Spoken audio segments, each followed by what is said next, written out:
Matric আৰু উচ্চতৰ মাধ্যমিকৰ ছাত্ৰ-ছাত্ৰীসকলৰ লগতে সকলো জনসাধাৰণৰ বাবে আহিছে কেইবাটাও বিগ ব্ৰেকিং নিউজ। অতি ভয়ানকভাৱে বৃদ্ধি হৈছে কোভিড-19ৰ সংক্ৰমণ, লকডাউনৰ আহ্বান কেন্দ্ৰীয় চৰকাৰৰ। অৱশেষত সেবাই সিদ্ধান্ত সলনি কৰিলে। মেট্ৰিক আৰু উচ্চতৰ মাধ্যমিকৰ পৰীক্ষাৰ্থীসকলৰ লগতে ছেমিষ্টাৰ পৰীক্ষাৰ শেহতীয়া সকলো খবৰ এই ভিডিঅ'টোৰ মাধ্যমেৰে উপস্থাপন কৰা হৈছে।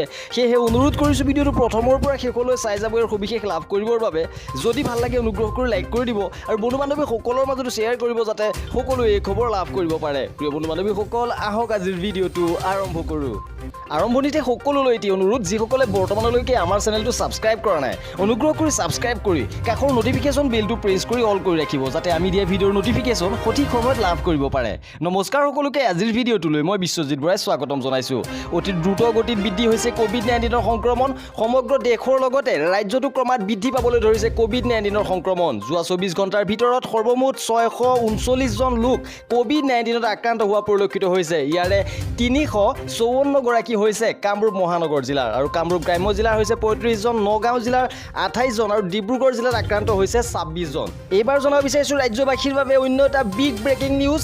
অতি ভয়ানকভাৱে বৃদ্ধি হোৱা কোভিড-19ৰ সংক্ৰমণৰ প্ৰতি লক্ষ্য ৰাখি কেন্দ্ৰীয় চৰকাৰে লকডাউনৰ আহ্বান জনাইছে। ৰাজ্য চৰকাৰসমূহে লকডাউনৰ কথা বিবেচনা কৰিব পাৰে যদি তেওঁলোকে অনুভৱ কৰে যে কৰোনা চেইন ভাঙিবলৈ লকডাউন হৈছে একমাত্ৰ বিকল্প।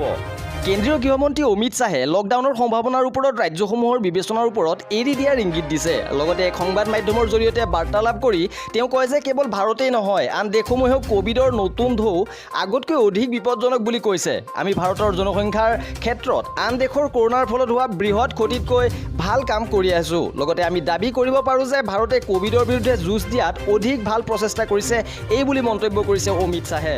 এইবাৰ জনাব বিচাৰিছোঁ ছাত্ৰ-ছাত্ৰীসকলৰ বাবে আহিছে এটা গুৰুত্বপূৰ্ণ খবৰ। এফালে কৰোনাৰ সংহাৰ, আনফালে 11 মে'ৰ পৰা ৰাজ্যত অনুষ্ঠিত হ'ব উচ্চতৰ মাধ্যমিকৰ চূড়ান্ত পৰীক্ষা। শেহতীয়াভাৱে উচ্চতৰ মাধ্যমিক শিক্ষা সংসদে প্ৰকাশ কৰা তথ্য অনুসৰি এই পৰিস্থিতি ভয়াৱহ হ'লে চৰকাৰে গ্ৰহণ কৰিব সিদ্ধান্ত, কিন্তু বৰ্তমান সকলো যাৱতীয় প্ৰস্তুতি চলাই থকা হৈছে। পৰীক্ষা কেন্দ্ৰসমূহত লোৱা হ'ব কৰোনাকালীন যাৱতীয় ব্যৱস্থা। লগতে এইবাৰ S আৰু Z পদ্ধতিৰে বহুওৱা হ'ব শিক্ষাৰ্থীক। লগতে কোভিড আক্ৰান্ত ছাত্ৰ-ছাত্ৰীসকলৰ বাবে থাকিব সুকীয়াকৈ পৰীক্ষা কেন্দ্ৰৰ ব্যৱস্থা। এইবাৰ জনাব বিচাৰিছোঁ পৰৱৰ্তী গুৰুত্বপূৰ্ণ খবৰ। 8 মে'লৈকে বন্ধ থাকিব প্ৰাথমিক বিদ্যালয়। ইতিমধ্যে কোভিড-19ৰ পৰিস্থিতিৰ বাবে 100তকৈ অধিক আক্ৰান্ত থকা জিলাসমূহৰ প্ৰাথমিক বিদ্যালয়সমূহ বন্ধ কৰা হৈছে আৰু এই বিদ্যালয়সমূহ 8 মে'লৈকে বন্ধ থাকিব।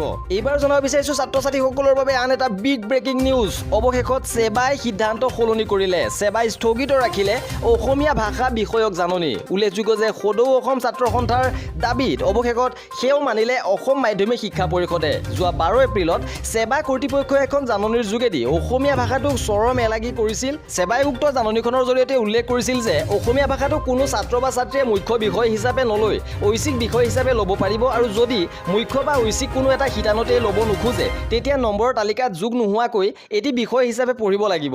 অৰ্থাৎ অসমীয়া মাতৃভাষা কোৱা ছাত্ৰ-ছাত্ৰীয়েও অসমীয়া বিষয় নপঢ়াকৈ শিক্ষা সমাপ্ত কৰিব পাৰিব। এই অসমীয়া ভাষা বিৰোধী নীতিৰ বিৰুদ্ধে জাঙুৰ খাই উঠিছিল অসম ছাত্ৰ সন্থা। লগতে ছাত্ৰ সন্থাই সেবাৰ এই জাননী অসমীয়া ভাষা বিৰোধী, অসম বিৰোধী আখ্যা দি ইয়াক বাতিলৰ দাবী জনাইছিল আৰু অৱশেষত সেবাৰ কৰ্তৃপক্ষই এই সিদ্ধান্ত বাতিল কৰিবলৈ বাধ্য হৈছে। এইবাৰ জনাব বিচাৰিছোঁ ছেমিষ্টাৰ পৰীক্ষাৰ্থীসকলৰ বাবে আহিছে এক গুৰুত্বপূৰ্ণ খবৰ। কৰোনা আৰু কেৰিয়াৰ অনিশ্চয়তাত গুৱাহাটী বিশ্ববিদ্যালয়ৰ অধীনস্থ স্নাতক পাঠ্যক্ৰমৰ ছাত্ৰ-ছাত্ৰীসকল। 2020 বৰ্ষত কৰোনাৰ বাবে পিছুৱাই গৈছিল পাঠ্যক্ৰম। এইবাৰ পুনৰ কৰোনাৰ দ্বিতীয় লহৰে ৰাজ্যত ভয়াৱহ ৰূপ ধাৰণ কৰাৰ সময়ত কেৰিয়াৰক লৈ চিন্তাত পৰিছে বিশ্ববিদ্যালয়ৰ ছাত্ৰ-ছাত্ৰীসকল। ইতিমধ্যে ডিব্ৰুগড়, তেজপুৰ বিশ্ববিদ্যালয়ৰ স্নাতক ষান্মাসিকৰ পৰীক্ষা পিছুৱাই দিয়া হৈছে।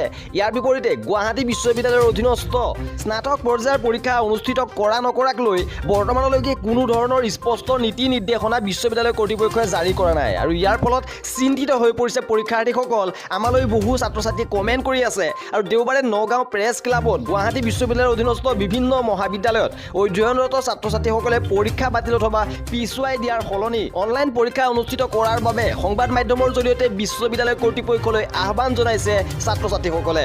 এইবাৰ জনাব বিচাৰিছোঁ মেট্ৰিক পৰীক্ষাৰ এটা গুৰুত্বপূৰ্ণ খবৰ। মেট্ৰিক পৰীক্ষা অনুষ্ঠিত কৰা সন্দৰ্ভত নতুন চৰকাৰে গ্ৰহণ কৰিব সিদ্ধান্ত। হিমন্ত বিশ্ব শৰ্মাই টুইটাৰ যোগে প্ৰকাশ কৰিছে যে 10 দিনৰ সময় বান্ধি দিছে মেট্ৰিক আৰু উচ্চতৰ মাধ্যমিকৰ অভিভাৱকসকলৰ সৈতে সেবা আৰু উচ্চতৰ মাধ্যমিক শিক্ষা সংসদৰ সৈতে এক আলোচনা কৰি চূড়ান্ত সিদ্ধান্তত উপনীত হ'বৰ বাবে।